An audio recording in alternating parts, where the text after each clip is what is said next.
जी नमस्कार, स्वागत है आप सभी का स्टडी आपके यूट्यूब चैनल पे। मैं हूं सुजीत वर्मा। आज हम लोग पढ़ेंगे हिस्ट्री, इतिहास क्लास 7 का। इससे पहले हम लोगों ने ज्योग्राफी क्लास 6 का, क्लास 7 का पढ़ लिया है, क्लास 6 का हिस्ट्री पढ़ लिया है और क्लास 6 का पॉलिटी भी पढ़ लिया है।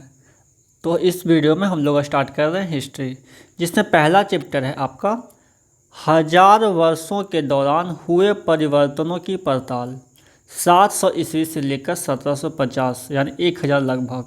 ठीक है, तो पहला चैप्टर है इतिहास का क्लास 7 का, जिसमें इम्पोर्टेंट नोट्स को पढ़ेंगे। और इससे पहले के वीडियो में मैंने करवा रखा है सारा प्रैक्टिस के साथ भी। तो चलिए स्टार्ट करते हैं। जैसे पहला पॉइंट है आपका 16वीं सदी के आरंभ में बाबर ने हिंदुस्तान शब्द का प्रयोग इस उपमहाद्वीप के भूगोल, पशु पक्षियों और यहाँ के निवासियों की संस्कृति का वर्णन करने के लिए किया। ठीक है, जैसा कि यहाँ पे देख रहे हैं आप लोग कि 16वीं सदी के आरंभ में बाबर ने हिंदुस्तान शब्द का प्रयोग क्यों किया, है ना।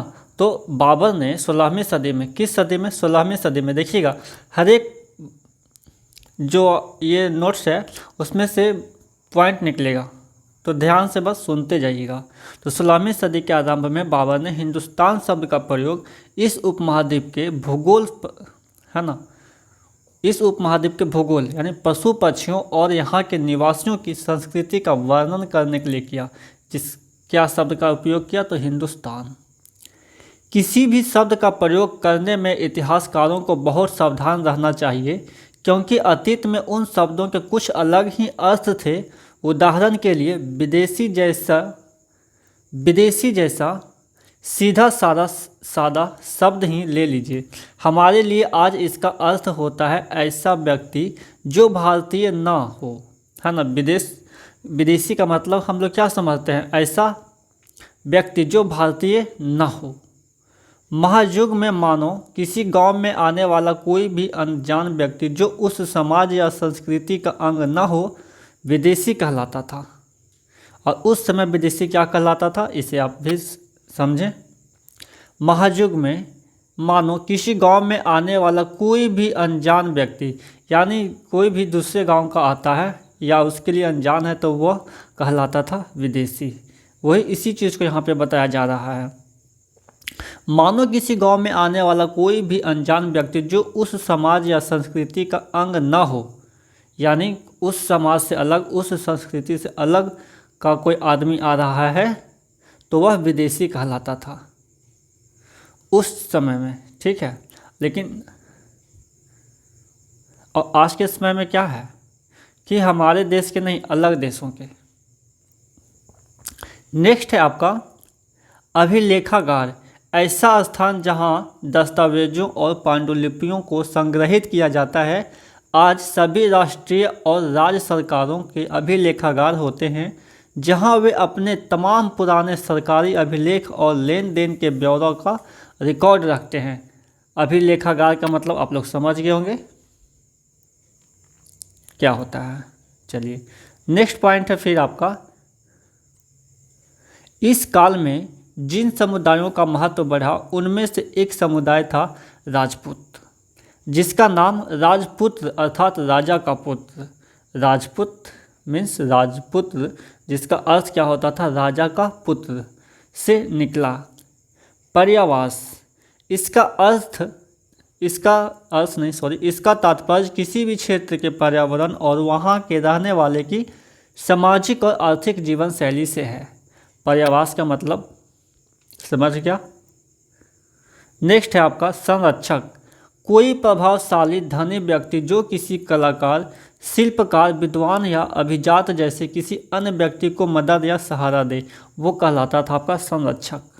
नेक्स्ट पॉइंट है आपका मुसलमानों में कुछ शिया थे जो पैगंबर साहब के दामाद अली के मुसलमानों का विधि सम्मत नेता मानते थे, और कुछ सुन्नी थे जो खलीफाओं के प्रभुत्व को स्वीकार करते थे। इस्लाम के आरंभिक दौर में इस धर्म का नेतृत्व करने वाला खलीफा कहलाते थे।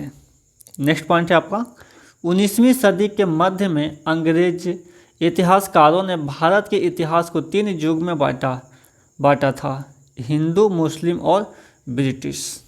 तो पहला चैप्टर में से मेन पॉइंट्स इतना ही निकल करके आता है। अब हम लोग चलते हैं दूसरे चैप्टर की तरफ, जिसका नाम है नए राजा और उनके राज्य। इसमें आपका पॉइंट है महाराजाधिराज, राजाओं के राजा, त्रिभुवन चक्रवर्ती, 3 भुवनों का स्वामी। नेक्स्ट पॉइंट है आपका विष्णु को नरसिंह अर्थात पुरुष सिंह के रूप में दिखलाया गया है, यह राष्ट्रकूट काल की कृति है। नेक्स्ट है 12वीं शताब्दी में एक बृहद संस्कृत काव्य भी रचा गया 12वीं शताब्दी में एक बृहद संस्कृत काव्य भी रचा गया, जिसमें कश्मीर पर शासन करने वाले राजाओं का इतिहास दर्ज है।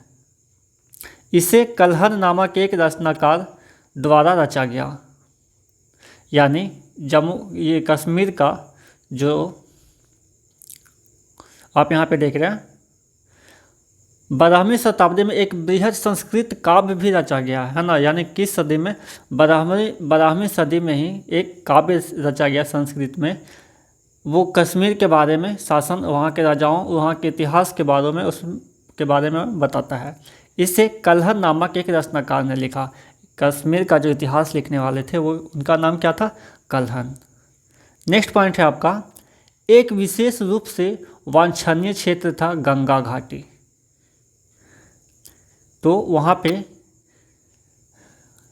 गंगा घाटी में कन्नौज नगर, गुर्जर प्रतिहार, राष्ट्रकूट और पाल वंशों के शासक सदियों तक कन्नौज के ऊपर नियंत्रण को लेकर आपस में लड़ते रहे। चूँकि इस लंबी लड़ाई में 3 पक्ष थे, इसलिए इतिहासकारों ने प्रायः इसकी चर्चा त्रिपक्षीय संघर्ष के रूप में की है। त्रिपक्षीय संघर्ष के रूप में किसके बारे में किया गया है? तो यहाँ पे देख सकते हैं आप, वांछनीय क्षेत्र था, वो क्षेत्र था कहाँ? गंगा घाटी में। कन्नौज नगर था, गुर्जर प्रतिहार और राष्ट्रकूट, ये 3 थे। तो इन्हीं तीनों के आपस में लड़ाई झगड़ा काफ़ी लंबे समय से चलता रहता था, तो ये त्रिपक्षीय संघर्ष के रूप में भी जाना जाता है। नेक्स्ट पॉइंट है आपका सुल्तान, अरबी भाषा का शब्द है जिसका मतलब है शासक। सुल्तान का मतलब क्या होता है आपका? शासक। ये अरबी भाषा का शब्द है सुल्तान। नेक्स्ट है आपका सुल्तान महमूद अपने द्वारा जीते गए लोगों के बारे में भी कई बातें जानना चाहता था और उससे अल बेरूनी नामक एक विद्वान को इस उपमहाद्वीप का लेखा जोखा लिखने का काम सौंपा। अरबी में लिखी गई उसकी कृति किताब अल हिंद आज भी इतिहासकारों के लिए एक महत्वपूर्ण स्रोत है। अल बेरूनी के द्वारा जो एक लिखा गया उसका नाम क्या था किताब का? अल हिंद, जो आज भी इतिहासकारों के लिए एक महत्वपूर्ण स्रोत है। अल बेरूनी ने इसे तैयार करने के लिए संस्कृत के विद्वानों से परामर्श किया। नेक्स्ट पॉइंट है आपका चाहमानों का सबसे प्रसिद्ध शासक था पृथ्वीराज तृतीय। वो 1168 से लेकर 1192 तक रहे, जिसने सुल्तान मोहम्मद गोरी नामक अफगान शासक को 1191 में हराया। लेकिन दूसरे ही साल 1192 में गोरी के हाथों पृथ्वीराज तृतीय हार गया। नेक्स्ट पॉइंट है आपका राजराज प्रथम जो सबसे शक्तिशाली चोल शासक माना जाता है, 985 में राजा बना और उसी ने इनमें से ज़्यादातर क्षेत्रों पर अपने नियंत्रण का विस्तार किया। नेक्स्ट पॉइंट है आपका राजराज और राजेंद्र प्रथम द्वारा बनवाए गए तंजावुर और गंगई कोंडचोलपुरम के बड़े मंदिर स्थापत्य और मूर्तिकला की दृष्टि से एक चमत्कार है। नेक्स्ट पॉइंट है आपका किसानों की बस्तियां उर कहलाती थी। किसानों की बस्तियां को क्या कहा जाता था? तो उर। कहीं पे मान लीजिए उर शब्द आ गया, आपको पता ही नहीं है, तो ये जानना जरूरी है, ठीक है, कि किसानों की बस्तियां को क्या कहा जाता था? उर। भूमि के प्रकार के बारे में जानते हैं। देखिए यहाँ पे लिखा हुआ है वेलन बगाई गैर ब्राह्मण किसान स्वामी की भूमि। वेलन बगाई का मतलब क्या, किसका अर्थ है? यानी गैर ब्राह्मण किसान स्वामी की भूमि। ब्राह्मणों को उपहार में दी गई भूमि। नेक्स्ट है आपका साला भोग, किसी विद्यालय के रख रखाव के लिए भूमि। देवदान तिरुनम टुकनी। शाला भोग का मतलब हुआ किसी विद्यालय के रख रखाव के लिए भूमि। नेक्स्ट है आपका देवदान तिरुनम टुकनी मीन्स मंदिर को उपहार में दी गई भूमि।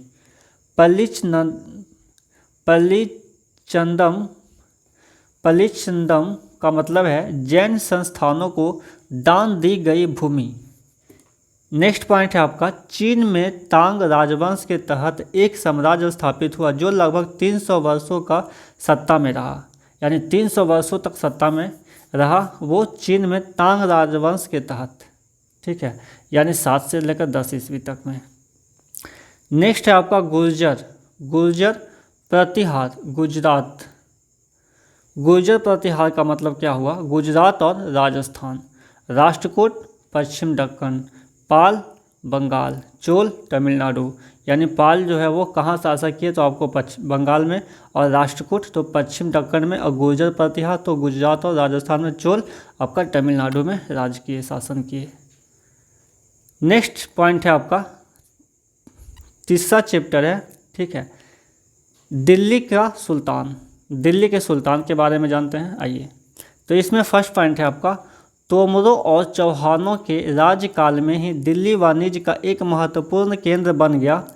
13वीं सदी के आरंभ में दिल्ली सल्तनत की स्थापना हुई और इसके साथ दिल्ली एक ऐसी राजधानी में बदल गई जिसका नियंत्रण इस उपमहाद्वीप के बहुत बड़े क्षेत्र पर फैला था। आइए देखते हैं दिल्ली के शासक, दिल्ली के कौन कौन से शासक हुए। राजपूत वंश के थे आपका तोमर 1165 ईस्वी पूर्व में, है ना, यानी आरंभिक 12वीं शताब्दी। उसके बाद आए आपका अनंगपाल, तोमर के बाद आया आपका अनंगपाल 1130 से लेकर 1145। उसके बाद आए आपका चौहान 1165 से लेकर 1192। चौहान के बाद आए आपका पृथ्वीराज चौहान 1175 से लेकर 1192। पृथ्वीराज चौहान के बाद आए आपका प्रारंभिक तुर्की शासक 1206 से लेकर 1292, और प्रारंभिक तुर्की शासक के बाद आए आपका कुतुबुद्दीन ऐबक यानी 1206 से 1210। उसके बाद आए कुतुबुद्दीन ऐबक के बाद आए आपका रामसुद्दीन इल्तुतमिश 1210 से लेकर 1236, और रामसुद्दीन इल्तुतमिश के बाद आए आपका रजिया सुल्तान 1236 से लेकर 1240, और रजिया के बाद आए आपका गयासुद्दीन बलबन 1266 से लेकर 1287, और गयासुद्दीन बलबन के बाद आए आपका खलजी वंश 1290 से लेकर 1320, और खलजी वंश के बाद आए आपका जलालुद्दीन खलजी 1290 से लेकर 1296, और जलालुद्दीन खलजी के बाद आए आपका अलाउद्दीन खलजी 1296 से लेकर 1316। अलाउद्दीन खलजी के बाद आए आपका तुगलक वंश 1320 से लेकर 1414।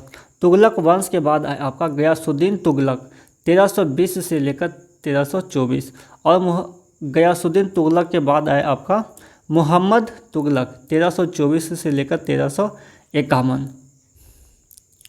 और गयासुद्दीन तुगलक, ये मोहम्मद तुगलक आगे। इसके बाद आपके आते हैं फिरोज शाह तुगलक 1391 से 1388, और फिरोज शाह तुगलक के बाद आते हैं आपका सैयद वंश 1414 से लेकर आपका 1451, और सैयद वंश के बाद आते हैं आपका खिज खान 1414 से लेकर 1421, और खिज खान के बाद आता है लोधी वंश 1451 से लेकर 1526, और लोधी वंश के बाद आता है आपका बहलोल लोधी 1451 से 1489। ये सारा वंश का आपको याद रखना पड़ेगा। ये देख रहे हैं आप, इतना लंबा, यानी दिल्ली के इतने सारे शासक हुए 1165 से लेकर 1489 तक। यहाँ से आप देख सकते हैं, एक लंबा लिस्ट है। चलिए आगे चलते हैं। नेक्स्ट पॉइंट है आपका सन 1236 में सुल्तान इल्तुतमिश की बेटी रजिया सिंहासन पर बैठी। यहाँ पे आपने देखा ना रजिया 1236, ये देखिए ये रजिया है 1236 से लेकर 1240, तो उन्हीं के बारे में यहाँ पे बताया जा रहा है। यानी सन 1236 में सुल्तान इल्तुतमिश की बेटी रजिया किसकी बेटी थी? इल्तुतमिश की बेटी थी। इल्तुतमिश की बेटी कौन थी? तो रजिया। वो कब गद्दी पे बैठी? तो 1236 में, सन 1236 में सिंहासन पर बैठी। नेक्स्ट पॉइंट है आपका गैरिसन शहर, यानी किले बंद बसाओ जहाँ सैनिक रहते हैं। किले बंद बसाओ जहाँ पे चारों तरफ से बंद है और वहाँ पे सैनिक रहते हैं, उसे क्या बोलते हैं? गैरिसन शहर। नेक्स्ट है आपका मस्जिद। यह अरबी का शब्द है। मस्जिद जो है वह अरबी का शब्द है जिसका शाब्दिक अर्थ है ऐसा स्थान जहाँ मुसलमान अल्लाह की आराधना में सजदा यानी घुटने और माथा टेक कर करते हैं, उसे क्या बोलते हैं? आराधना। जामा मस्जिद या मस्जिद ए जामी, जामा मस्जिद कहिए या मस्जिद ए जामी, वह मस्जिद होती है जहाँ अनेक मुसलमान एकत्र होकर साथ साथ नमाज पढ़ते हैं। नमाज की रस्म के लिए सारे नमाजियों में सबसे अधिक सम्माननीय और विद्वान पुरुष को इमाम मतलब नेता के रूप में चुना जाता है। इमाम शुक्रवार की नमाज के दौरान धर्मोपदेश भी देता है। नमाज के दौरान मुसलमान मक्का की तरफ मुंह करके खड़े होते हैं। भारत में मक्का पश्चिम की ओर पड़ता है, यानी भारत के जो मुसलमान हैं जो भारत में रह के नमाज पढ़ेंगे तो वो पश्चिम की ओर मुँह करके खड़ा होंगे। खड़ा नहीं, बैठ करके घुटने टेक करके करते हैं। तो मक्का की ओर की दिशा को किबला कहा जाता है, यानी मक्का की ओर की दिशा को क्या बोला जाता है? किबला। ये सब शब्द को याद रखिएगा। नेक्स्ट पॉइंट है आपका गुलामों को फारसी में बंदगा कहा जाता है। गुलामों को फारसी में क्या कहा जाता है? बंदगा। दिल्ली में पहले पहल किसने राजधानी स्थापित की थी? बताइए, दिल्ली में पहले पहल किसने राजधानी स्थापित की? तो आपका आंसर होगा तोमर राजपूत। सेकंड क्वेश्चन है दिल्ली के सुल्तानों के शासनकाल में प्रशासन की भाषा क्या थी? तो आपका आंसर होगा पर्शियन। तीसरा क्वेश्चन है किसके शासन के दौरान सल्तनत का सबसे अधिक विस्तार हुआ? तो आंसर होगा आपका मोहम्मद तुगलक। नेक्स्ट प्रश्न है चौथा नंबर, इब्न बतूता किस देश से भारत आया था? तो वह मोरक्को से भारत आया था, अफ्रीका, है ना। इब्न बतूता किस देश से भारत आया था? तो वह मोरक्को से आया था। चलिए, इस वीडियो में हम लोग यहीं तक रखते हैं जो हम लोग 3 चैप्टर पढ़ चुके हैं, ठीक है। क्लास 7 का इतिहास 3 चैप्टर पढ़ चुके हैं। अगला वीडियो में हम पढ़ेंगे मुग़ल साम्राज्य के बारे में। तो इसी तरह से आप हमें सपोर्ट करते रहिए और अब तक हम वीडियो पहुंचाते रहेंगे। यदि आप मेरे चैनल पर अभी आप नए हैं, चैनल को सब्सक्राइब नहीं किया है, तो चैनल को सब्सक्राइब आप कर सकते हैं। और वीडियो आपको अच्छा लगा हो तो आप अपने दोस्तों के साथ में इसे लाइक शेयर कर सकते हैं। आप सभी लोगों का मेरा धन्यवाद।